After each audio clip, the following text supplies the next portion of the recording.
लाल बाबा राय studio से आप देख रहे हैं न्यूज 18 बिहार झारखंड। नमस्कार, जोहार। आप देख रहे हैं न्यूज 18 बिहार झारखंड। मैं आपके साथ लक्ष्मी। देखिए, अब सबसे पहले हम लोग बात करने वाले हैं झारखंड के स्वास्थ्य मंत्री की, इरफान अंसारी की। इरफान अंसारी के एसआईआर को लेकर विवादित बयान के बाद निर्वाचन आयोग ने इस मामले पर अब संज्ञान लिया है। जिला उपायुक्त से इरफान अंसारी के बयान के बारे में रिपोर्ट मांगी गई है। चुनाव आयोग के एक्शन लेने के बाद भी अब सियासत तेज हो चुकी है। जेएमएम ने इरफान को जिम्मेदारी पूर्वक बात बोलने और पद की गरिमा बनाए रखने की नसीहत दी है। कांग्रेस ने सफाई दिया है और फर्जी बीएलओ के खिलाफ बयान देने की बात कही है। वहीं बीजेपी ने बयान से पलटने को इरफान की आदत बताया है और कहा है कि डीसी पर भी कार्रवाई होनी चाहिए।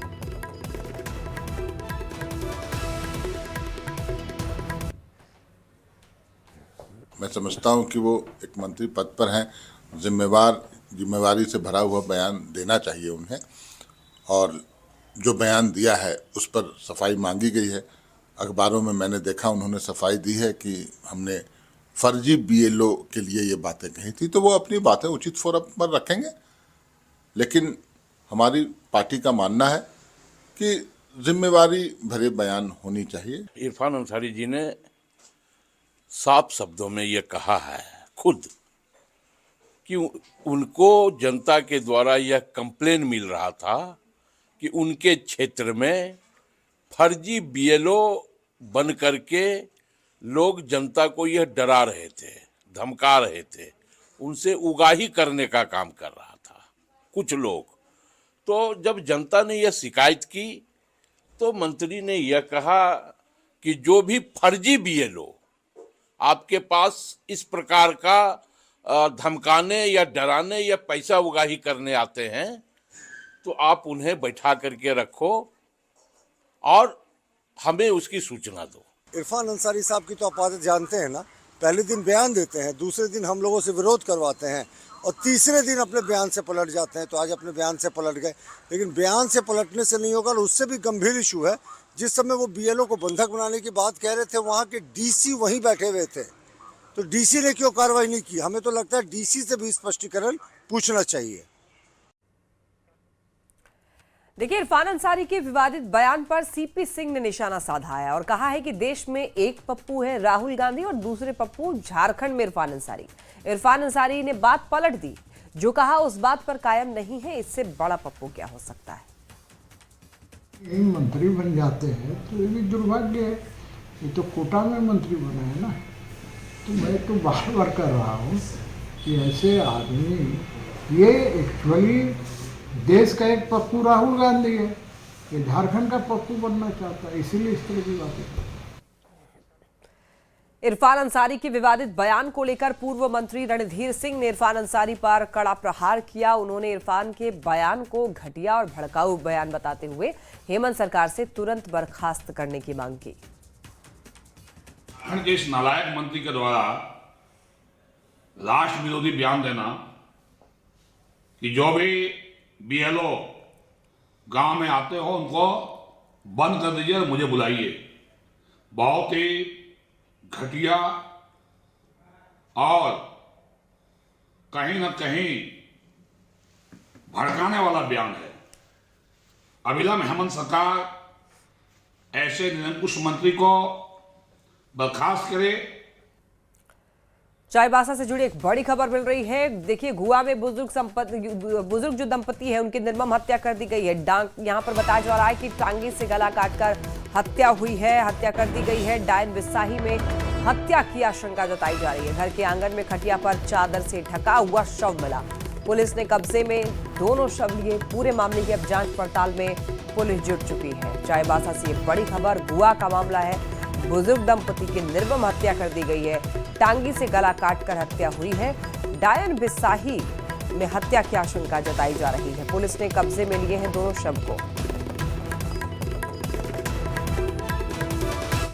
लोहरदगा से खबर मिल रही है और छात्र की अगवा करके पिटाई कर दी गई है। देखिए, 3 युवकों पर पिटाई का आरोप लगा है। बचाने आई भाई को भी पीटा गया है। जान मारने की नीयत से हमले का आरोप है। सदर थाना में दर्ज किया गया है ये केस और आरोपियों की तलाश में पुलिस जुट चुकी है। तो देखिए, लोहरदगा का ये मामला है जहां पर बताया जा रहा है छात्र की अगवा की, पहले छात्र को अगवा कर लिया जाता है, उसके बाद पिटाई कर दी जाती है।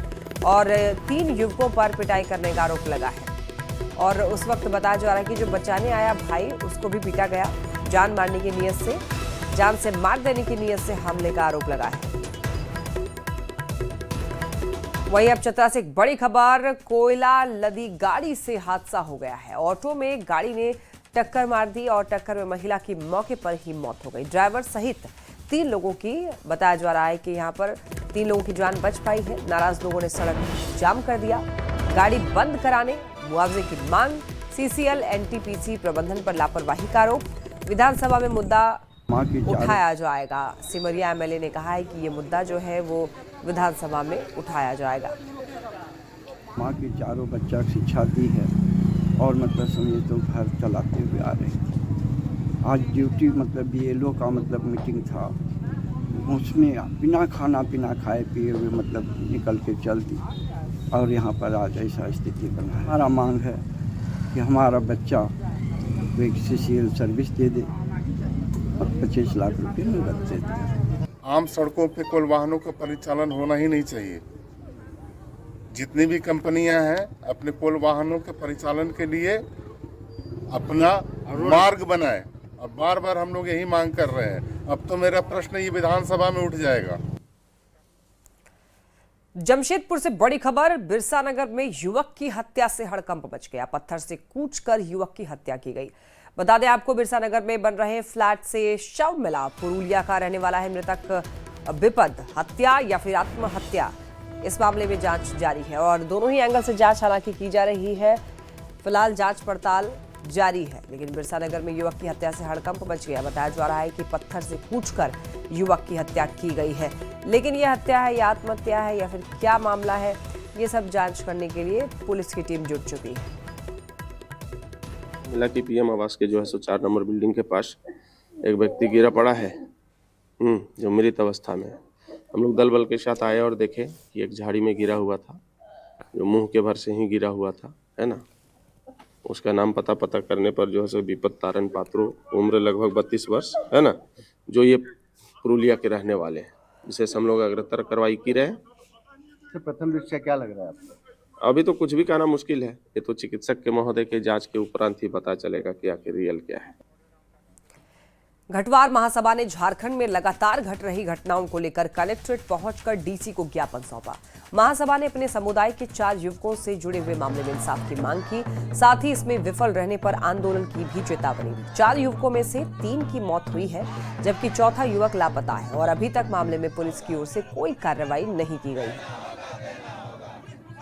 जिसका लाश बोरा कॉलोनी से मिलता है, जिसका आज तक अनुसंधान नहीं हुआ और उसके जो अपराधी है वो भी खुलेआम घूम रहा है। हमने प्रशासन से हम लोग मांग कर रहे थे कि भाई जो भी दोषी है उसके खिलाफ आप खड़ी से खड़ी कार्रवाई कीजिए, लेकिन जिला प्रशासन को मालूम नहीं वो क्या किस नींद में है कि अभी तक अपराधी बाहर और जिला में इस तरह का कांड हो रहा है। कोई पहल नहीं की जा रही है हमारे जिला प्रशासन द्वारा, इसीलिए आज इतना जो आप लोग उग्र हो गए हैं पब्लिक, आप देख सकते हैं।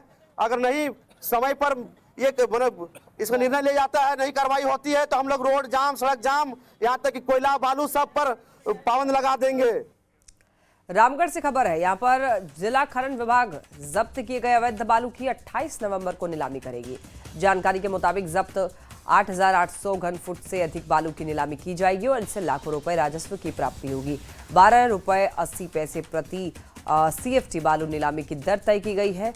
बता दें कि झारखंड लघु खनिज संपदा नियमावली 2004 के नियमन 54 के तहत बालू की नीलामी करके उससे प्राप्त राशि को सरकारी कोष में जमा किया जाता है। लगभग 6500 घन फुट रामगढ़ थाना परिसर से क्षेत्र से जब्त किया है। 1200 घन फुट बरलंगा थाना परिसर में बालू जब्त किया गया था और इसी क्रम में 1100 घन फुट लगभग गत माह में ही सिरका परियोजना कार्यालय में भी जब्त कर रखा गया है, जिसकी नीलामी हम लोग इसी महीने करने वाले हैं। 28 नवंबर को तारीख निर्धारित की गई है, जिस दिन लगभग कुल मिलाकर 8800 घन फुट बालू की नीलामी की जानी है और इसकी न्यूनतम राशि जो है अभी सरकारी दर के अनुसार 12 रुपये 80 पैसे प्रति CFT के अनुसार 1,12,640 रुपये रखी गई है। वहाँ से नीलामी की बोली शुरुआत होगी। और देखिए वहीं गिरिडीह का ये मामला है जहां पर देर रात हाथियों ने घर को क्षतिग्रस्त कर दिया। जी हां, फसलों को भी नुकसान पहुंचाया है हाथियों के झुंड ने। एक दुकान को क्षतिग्रस्त कर दिया है। हाथियों के उत्पात से अब लोग काफी परेशान हैं। ग्रामीणों में दहशत है। ग्रामीण जो है वो हाथी को खदेड़ने की मांग कर रहे हैं। उनका कहना है कि वन विभाग जल्दी से जल्दी जो समस्याएं हैं उसका समाधान निकाले, क्योंकि रात में खासतौर पर काफी ज्यादा परेशानियों का सामना करना पड़ता है। लोग डरे रहते हैं, सहमे रहते हैं, घर से बाहर नहीं निकलते हैं, लेकिन घरों को भी क्षतिग्रस्त कर दे रहे हैं। परेशानी यहाँ पर है, दुकान को तोड़ दे रहे हैं, फसलों को नुकसान पहुंचा रहे हैं। तो ऐसे में वन विभाग से लोगों की यही मांग है कि जो हाथी घुस आए हैं रिहायशी इलाकों में उनको वहां से खदेड़ा जाए। दुकान है दादी हमार की भला तोड़ दोकना हाथिया तोड़ दलकै। हाथिया तोड़ दलकै? हाँ। कते नुकसान भए गेलै? तो ढेरी नुकसान हो गेलै। ढेरी देवलो भी तोड़ दिले? हाँ, देवलो तोड़ दलकै। अच्छा अच्छा। और अब देखिए खबर रांची से। निलंबित आईएएस विनय चौबे से जुड़ी खबर है। बताया जा रहा है कि एक और एफआईआर विनय चौबे पर हुई है। एसीबी ने दर्ज की एक और एफआईआर। आय से अधिक संपत्ति मामले में ही केस दर्ज। विनय चौबे की पत्नी, ससुर समेत 7 और लोगों पर एफआईआर दर्ज की गई है। शराब घोटाले का ये मामला है। इस मामले में पहले से केस जो है वो दर्ज है। वन भूमि घोटाले, खास महल घोटाले में भी आरोपी है विनय चौबे। तो देखिए विनय चौबे, उनका पूरा परिवार जो है इस मामले में संलिप्त पाया जा रहा है और सुराग जुटाने में यहाँ पर जो जांच एजेंसियां हैं वो जुटी हुई हैं। लेकिन फिलहाल बताया जा रहा है कि आईएएस विनय चौबे, निलंबित आईएएस विनय चौबे पर एक और एफआईआर दर्ज की गई है।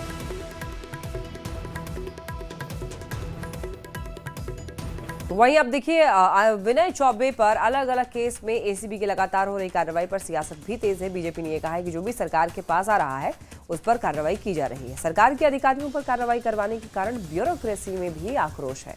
वहीं कांग्रेस ने इसे सरकार की निष्पक्षता बताया है। साथ ही जेएमएम ने सबूत और तथ्य के आधार पर कार्रवाई करने की बात कही है। अधिकारी सरकार के करीब आए हैं, सब चले गए हैं, सल्टा दिए गए हैं। तो अब ये क्या सरकार को अविश्वास होता अपने अधिकारियों पे, ये तो आने वाला समय बताएगा। लेकिन एक चीज़ तो स्पष्ट है कि ब्यूरोक्रेसी में भी इस बात को लेकर बहुत आक्रोश है कि जितने लोग सरकार के साथ काम कर रहे थे आज कहीं ना कहीं किसी न किसी करप्शन स्कैम में फंसे हुए हैं। देखिए, हमें यह लगता है कि इसी को निष्पक्षता कहते हैं। सरकार हमारी जो है महागठबंधन की है, लेकिन अगर कहीं से भी भ्रष्टाचार की बू आती है तो स्वाभाविक तौर पे सरकार काम करती है, क्योंकि हम जीरो टॉलरेंस की नीति पर काम करने वाले लोग हैं। देखिए, वैसे एजेंसी किसी की नहीं होती है। एजेंसी राज्य सरकार की है, राज्य सरकार किसी पॉलिटिकल पार्टी की होती है। लेकिन सरकार तो अपने हिसाब से काम करेगी। जब कोई तथ्य है, कोई सबूत है, साक्ष्य है। झारखंड में निकाय चुनाव की रणभेरी अब कभी भी बच सकती है। जी हां, 30 मार्च 2026 से पहले राज्य में शहरी निकाय चुनाव हो जाएंगे। राज्य निर्वाचन आयोग ने हाईकोर्ट में हल्फनामा देकर के साफ कर दिया है कि तय समय सीमा के भीतर ही चुनाव संपन्न होंगे। राज्य निर्वाचन आयोग ने हाईकोर्ट में यह कहा है कि 30 मार्च 2026 से पहले नगर निकाय चुनाव करा दिए जाएंगे। राज्य निर्वाचन आयोग ने चुनाव की तैयारियां पूरी होने की भी बात कही है। नगर निकाय चुनाव के लिए हम लोग बहुत दिन से तैयारी कर रहे हैं। आयोग का भी पिछले दिनों नगर विकास विभाग का भी जो कमेटी था उनके द्वारा पूरी कर ली गई है। कल हाईकोर्ट में भी सुनवाई था, वहाँ से भी सब कुछ हो गया है। निर्धारित तय सीमा जो बताया गया है उसके भीतर चुनाव संपन्न करा लिया जाएगा। वार्डों के गठन वगैरह वार्डों का गठन तो पहले से ही किया हुआ, उसमें कोई परिवर्तन नहीं किया गया। वार्डों में आरक्षण की कार्रवाई चल रही है। खबर गिरिडीह से, जहां के जमुआ थाना क्षेत्र में लड़की से मिलकर जा रहे प्रेमी को गांव वालों ने पकड़ लिया और जबरन लड़की की मंदिर में ले जाकर उनकी शादी करवा दी। जानकारी के मुताबिक प्रेमी अपनी प्रेमिका से मिलने के लिए देवघर से गिरिडीह गया था। इसके बाद ग्रामीणों को शक हुआ, छानबीन शुरू की गई। इस दौरान लड़की से मिलने के बाद लड़का जो है वो वहां से भागने लग गया। तभी गांव वालों ने इसकी पकड़कर शादी करवा दी गई।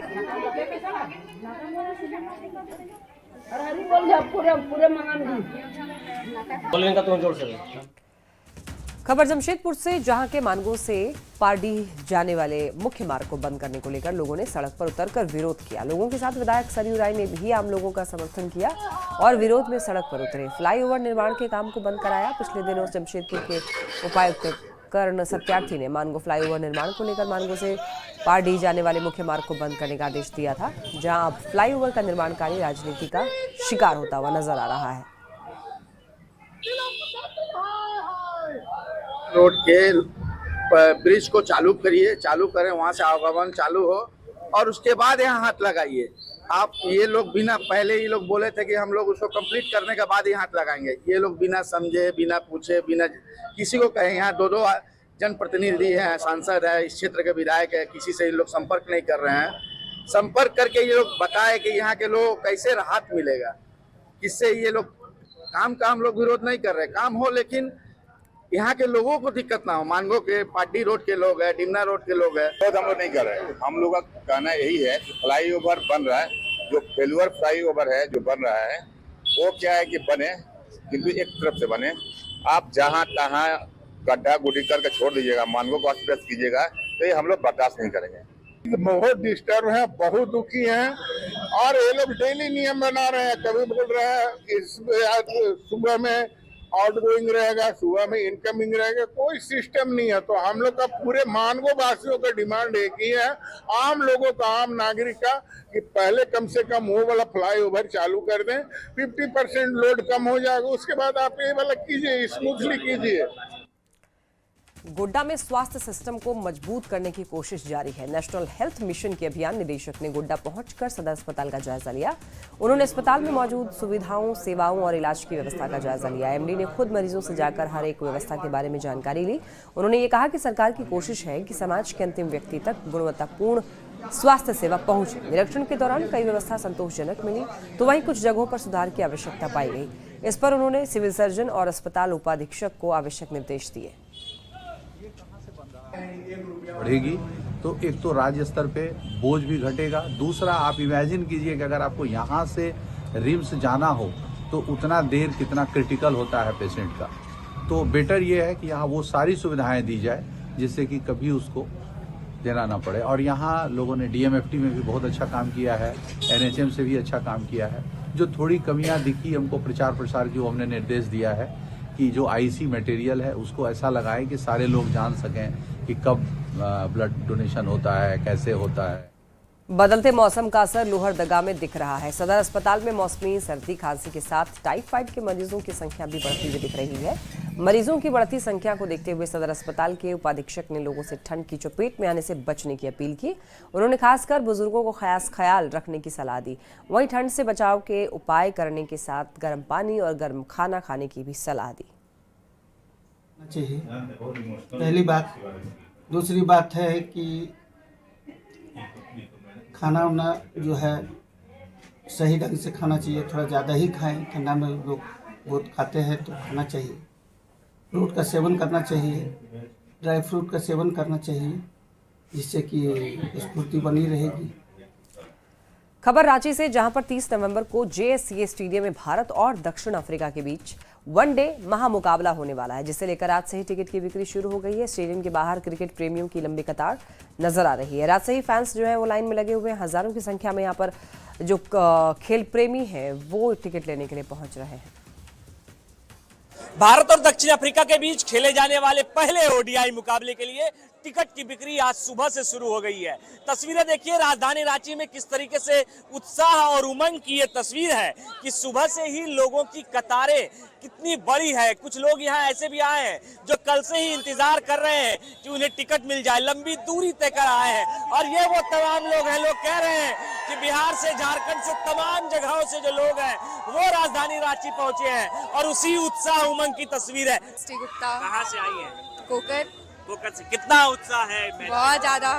मैच किसको देखना है? विराट कोहली। और कितना देर लगेगा अभी वहाँ तक पहुँचने में? 1 घंटे। 1 घंटे। और आप कहाँ से आई हैं? लालपुर से। कितने बजे से हैं आप? सुबह 5 बजे। मस्ती है पूरा? बहुत इंतजार है था मैच का। हाँ। आप लोग कहाँ से आए भैया? हम लोग पटना से आए। पटना से कब आए? पटना से आए थे 3 बजे भोर में आए थे। 3 बजे सुबह से लगे हुए? हाँ। मिलेगा टिकट आज? मिल जाएगा, क्या क्या आगे लगे हुए, क्या क्या 3 बजे भोर से लगे हुए हैं। मिल गया आपको? हाँ जी। कितना देर इंतजार के बाद ये टिकट मिला है? हमको लगता है कि कल हम रात में 6 बजे से वेट कर रहे थे कि मैच देखें और अभी हमको लगता है अभी मिला। हाँ अभी कल शाम 6 बजे? नहीं कल शाम नहीं, सॉरी 11 बजे रात में। अच्छा 11 बजे। कहाँ से आए आप? बगल में घर है। अच्छा, बिल्कुल ये वो तमाम लोग हैं जिनका कहना है कि लंबा इंतजार जरूर हुआ है, लेकिन अब टिकट अगर इनके हाथ लग गया तो एक उमंग और एक उत्साह और 30 तारीख का इंतजार भी होगा। गौरव झा, न्यूज़ 18, रांची। यहाँ रुकने एक छोटे से ब्रेक ले, जल्द लौटेंगे।